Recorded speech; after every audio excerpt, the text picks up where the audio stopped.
Hello, everybody, and welcome to episode 3 of the SurlyHorns Podcast. We're excited to come at you today with new microphones, new intro music, secured web servers, all of the good things. How's it going, Black Lab? It's going great. I'm Mac. How are you doing? Oh, it's been a really good week so far. Biggest news of all, my bankruptcy was declared final today, so I owe Kevin no more money. Oh, so fuck Kevin Morgan. Fuck him, yes. And hopefully he just vanishes from all of our lives. Yeah, talk about a big relief. I've been completely sick to my stomach the last couple of weeks, waiting for that to finish. I was waiting for Kevin to file some sort of injunction or something against it, but somehow he did and finally figured out that he probably shouldn't spend any more money on lawyers. And so I'm clear now. Well, it's not every day that I congratulate somebody on their bankruptcy, but congratulations. It's kind of like divorce, you know. Somebody gets divorced, you're like, do I high five them or do I say I'm sorry? You know. Yeah, it's the first day of the rest of your life. It is. Now I am broke, but I don't owe anybody money, so that's a good feeling. Awesome. So, what do we have on slate for today? So we're gonna talk about some UT football, the game last Saturday, plus the atmosphere of the game. We'll talk a little bit about Scott Wilson and then that amazing A&M moral victory on Saturday. Oh, you know, when you come within 2 points of the number 2 team in the nation, 20. You gotta put it on the stadium. That's we just ran out of time. Are you guys going to put something on the wall of the stadium next to your Big 12 championship that you lost the championship game 56-7 to Nebraska? It depends. If Clemson wins the national championship, I definitely think we can go the UCF route and claim a national championship as well. Yeah, I think so. I don't know that the NCAA is going to be as favorable to our claim to that national championship, but I mean, if you guys play your cards right, you could lose to like 3 of the 4 teams in the college football championship. You know, because Bama's getting there, Clemson's going to get there unless they completely trip up. And then, do you guys play Georgia this year, or you play? Auburn or LSU might get into, but we still have yet to beat LSU. I know. That's the funny one. Not to talk too much about. Screw the Aggies. Let's talk about UT football. Yeah, let's talk about Texas. So I went to the game Saturday night. You know, it was so many mixed thoughts about the game. You know, ups and downs, and Sam just looked like crap for half the game. Our offense just looks like somebody fighting with one arm tied behind their back. It just doesn't seem there's any congruity, or just doesn't seem like they were shit. The whole team in general just looks flat to me most of the time, and I don't. Who knows? Maybe they're trying to play too perfect. Like that, but the team just does look flat. And they don't look like they're just coming out to punch people. And I really would love to know if who was calling plays on which drives. You know, because it definitely looked like Herman was calling plays at certain points of the game where he was, talking into the headset and have his play card out. And then other points of the game, it didn't seem like he was. So I wondered if like the third quarter was Beck's and that's why we sucked so bad, or did we take the foot off the gas and decide, hey, we're just going to run like 3 plays in the second half and not mix it up to save stuff for USC, or what? Because it seemed like we turned it back on when they got to 21, but. Well, and you were there at the game, so you didn't get to see Herman's little pregame interview on the sidelines. I did not. No. It was really interesting. They ask him, "Hey, what's the plan for the game?" Blah blah blah blah. Whatever they ask him, and his answer wasn't, we're gonna come out and just like absolutely destroy and embarrass this D2 team. Uh-huh. It was more like, oh, we're going to try our best and, hopefully come out with a W this week. And it's like, this is Tulsa, Yeah. man. You need to come out and make a statement on this game. You need to come out and score 70 plus and run up the score, because you haven't shown at all that you have that type of mentality. Yeah, absolutely. Yeah, they should have. They really should have done something a little different. But enough about the football. I think the big thing for me, because I'm a connoisseur of college football. I went to a ton of UT games, home and away, for a long time, and the atmosphere at the stadium is just so much better than it used to be. I think Polanski got No Rocket Man. no Rocket Man, no Weatherman. We sat down on our seats at 6:30, and I don't remember one single commercial until the end of the first quarter. And even that one was just the Colt McCoy buying cookies from the damn cookie place, and which isn't bad. And then the only other commercial I remember was the Pluckers 5 free wings commercial. Get free wings if we win. And then So what was the vibe like in the stadium before the game? Like after everybody got to their seats, because it was rainy. It was a shitty day in Austin. I thought for sure there wasn't going to be a good turnout, but then on TV it looked pretty packed. It was pretty packed. The fascinating thing to me was seeing the student section completely packed before the game, which I have not seen in years. I'd say the last time I saw the student section packed before the game was maybe Notre Dame or maybe Ohio State in 2006. I mean, they just don't fill it up before the game. Yeah, Today, Intercourse with Gray seems to think that there was anarchy. Now, I would not be surprised at all, based on my memories of being a student and going to UT games and having a flask of Jack Daniels in my boot and getting drunk and getting wasted before the game, that I would not be surprised at all if there's a lot of pushing and shoving and general assholishness in the student section. Obviously, they were lit, up as hard. I mean, drunk. So you could actually hear the eat 'em, the make 'em eat shit. You chants, could, huh? and yeah, that was great for my 8-year-old. And but I don't mind because I do sing it sometimes too. But the yeah, it was, the students were rocking. You could actually hear the band during breaks for a change, and there's quiet time where you could actually sit and talk. The person next to you, which is probably the biggest thing that or the number one thing I hated about the games before, was there's literally no time that either the game wasn't going on or there wasn't a commercial blaring on the big screen. And now there's actually time to talk, so the 5,000 questions my 8-year-old asked, I could answer at the game. So much better experience than it was before. That's awesome. Yeah. The other thing I thought was really cool that they never done before, and it's going to be the background here on Surly shortly, is Bevo was actually in the tunnel, and they smoked up the tunnel, and then Bevo came running out of the smoke, and he was pissed, to say the least, and was swinging his head back and forth, ready to kill somebody. And there's actually a really great picture the Texas released on it, and I'm going to make that the background of Surly here shortly. That And, Bob put on the background as that and broke the site.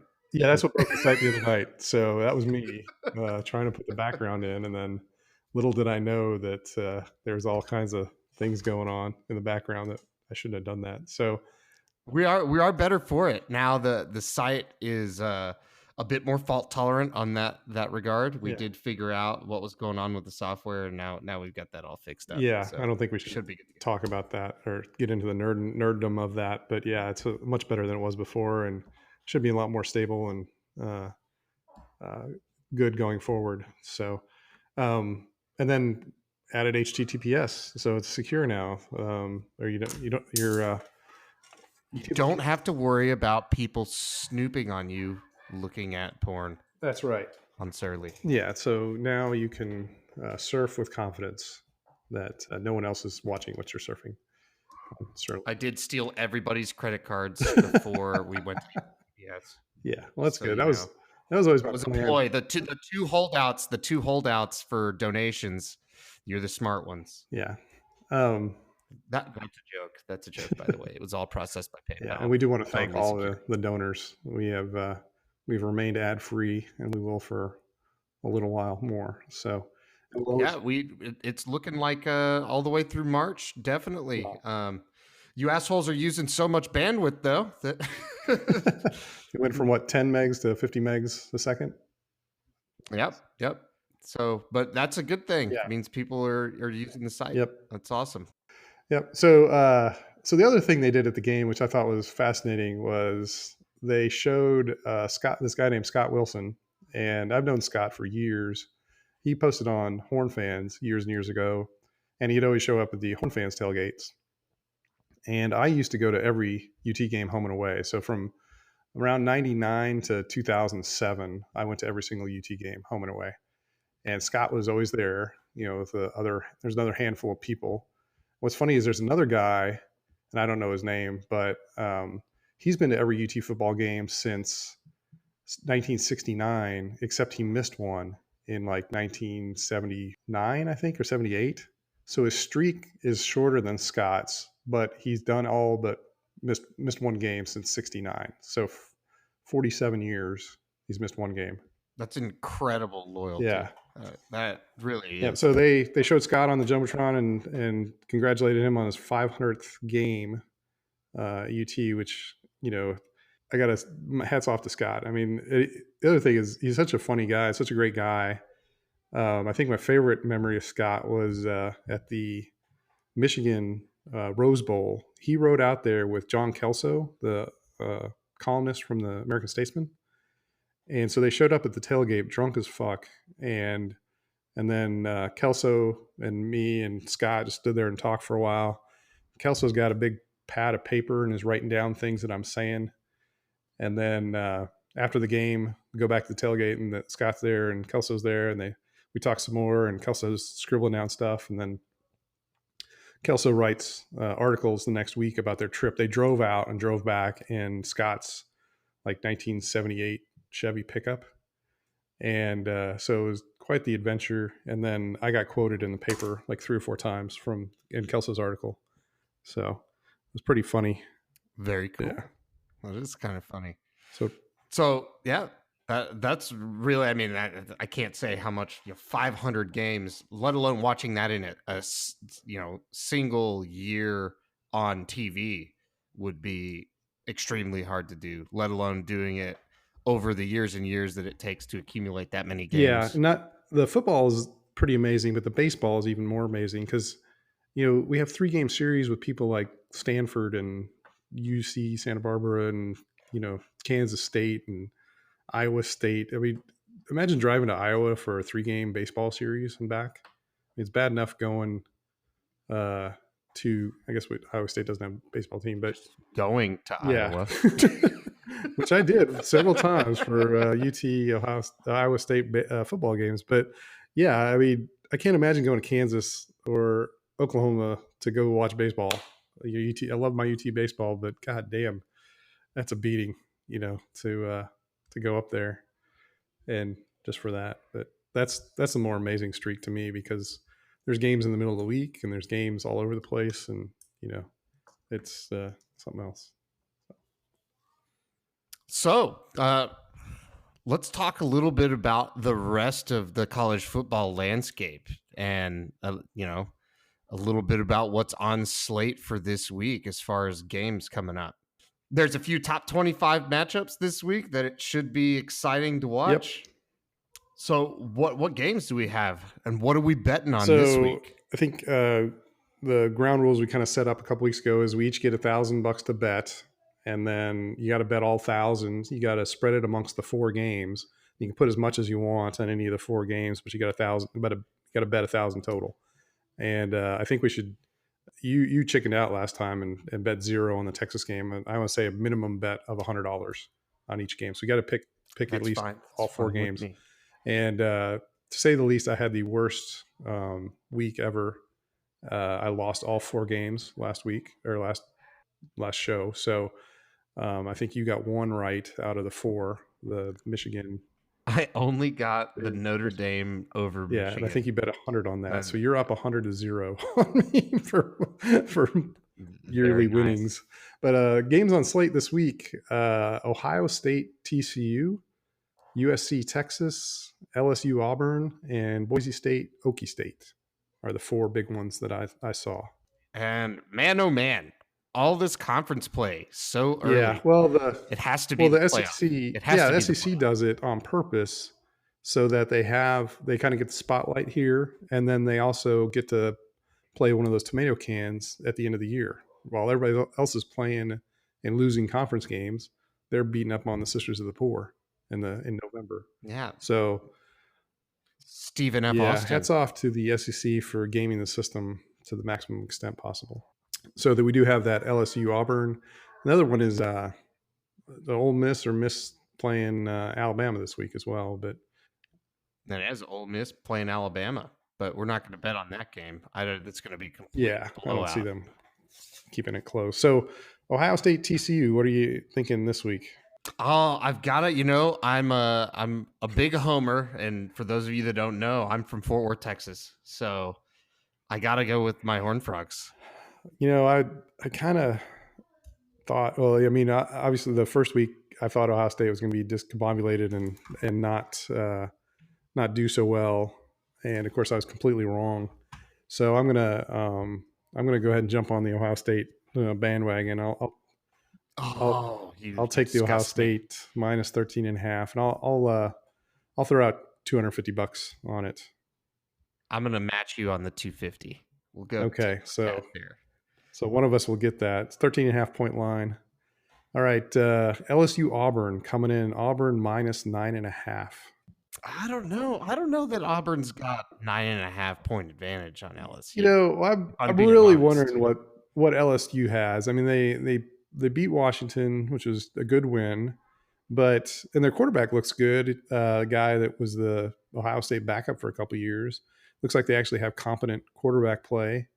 But everybody kind of written them off this year. Everybody's thinking, Coach O is going to, stumble them to a 4-9 record or something. But there's just so much talent on both sides of the ball at LSU. I mean, Louisiana is constantly the top per capita NFL producer out of all the states. So, I mean, there's just tons of talent.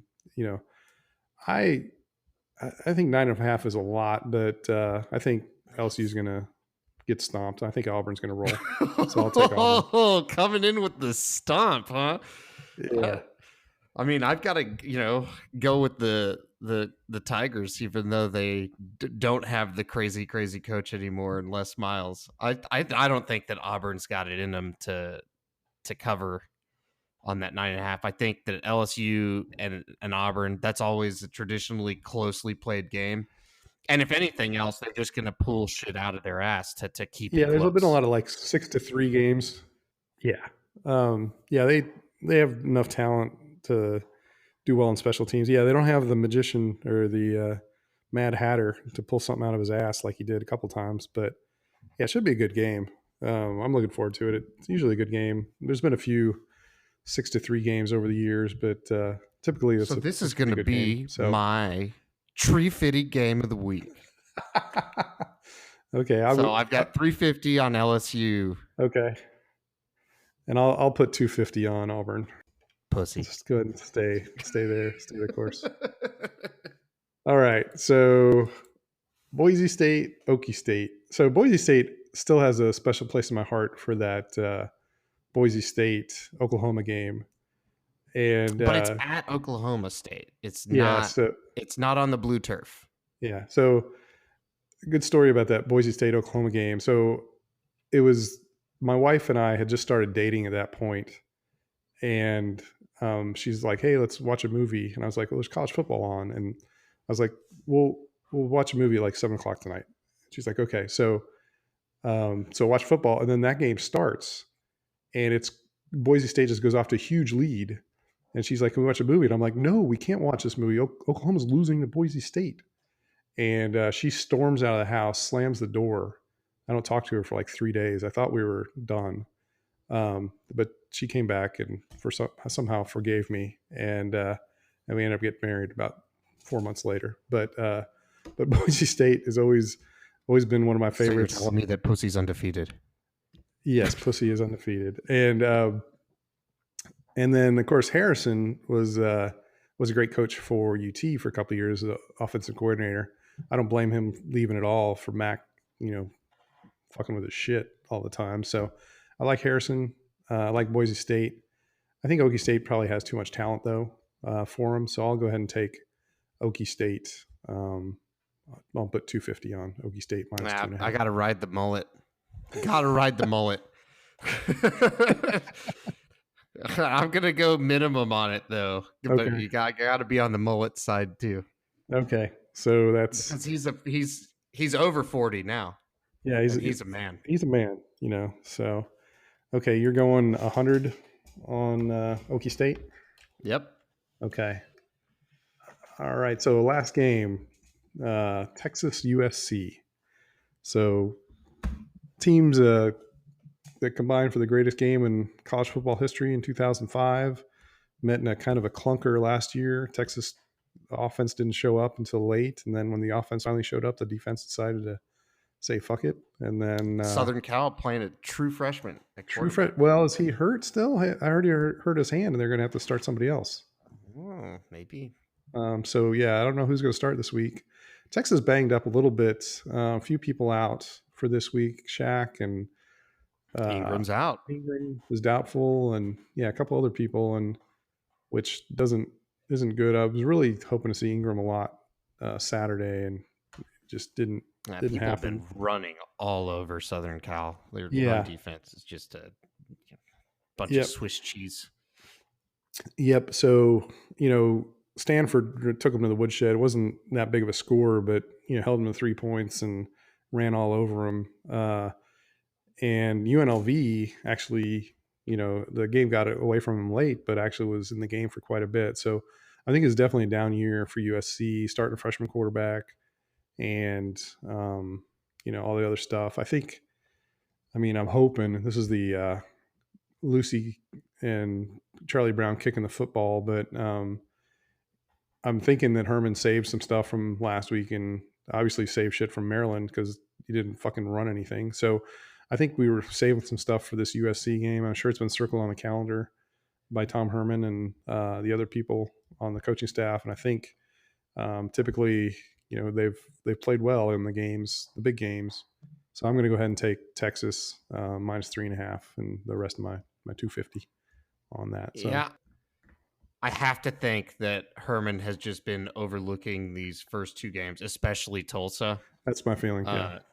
To be planning for USC. And I don't know that if he just thought that the team was physical enough with Maryland that they would just kind of pull off a W by sheer physical talent. Mm-hmm. And then Tulsa, you could turn your brain off and still win, as we saw, because the play calling was complete garbage and nobody had their fucking game face on. Nope. And I think if he gets everybody properly amped up, I think this is like his statement game. So I've gotta believe that that's the trick that he's got up his sleeve. Yeah, and I do think that if he loses this game in blowout fashion at home, it doesn't matter what he says in press conferences about loving the fans and wanting them to stay passionate. He's fucked. Yeah, like I think he's just gonna get run out of town. Absolutely. Yeah, so. Just looking at the board and poking around the Longhorn internets, it's just we're already to year 3 Charlie phase of the coaching spectrum. So yeah, it's when Kurt has the pressure to when he's the one asking you the question about you being arrogant, that it's like wow. That's all I have to say is wow that the question even got asked, but like, wow, who asked it? Yeah. Yeah, it should be. But yeah, 300 for me, right? That's what I got left. 300 on Texas. I think so. Yeah, I'll total them up here in a little bit and I'll post it in the thread, all the bets. So, all right. Anything else you want to talk about this week? No, I think, Texas A&M, I think we're pretty safe. Again, beating up on the Little Sisters of the Poor and Louisiana Monroe. Do you guys just schedule all the Louisiana teams so you can feel like you kind of beat LSU? Is that what's going on? I think we schedule anybody that's just not inside the state of Texas because who knows? Maybe we don't want to share any money with any of the other schools in Texas anymore. Not super happy about it. That any game that I want to go to that's not a home game is at least 650 miles away. It's kind of Well, luckily for you, the home games are there's plenty of empty seats. Even when the number 2 team in the country comes in, there's still large swaths of the upper deck that are completely barren. So lucky for you, you can go still get a ticket. Sure. Were they going for $5 this week too? Stuff. I don't think so. Okay. All right, man. Well, we'll talk to you again soon, and everybody make some comments and give us feedback. We really appreciate it. Yeah, and thanks everybody for all the donations. We really do appreciate it. We couldn't make this podcast possible without it.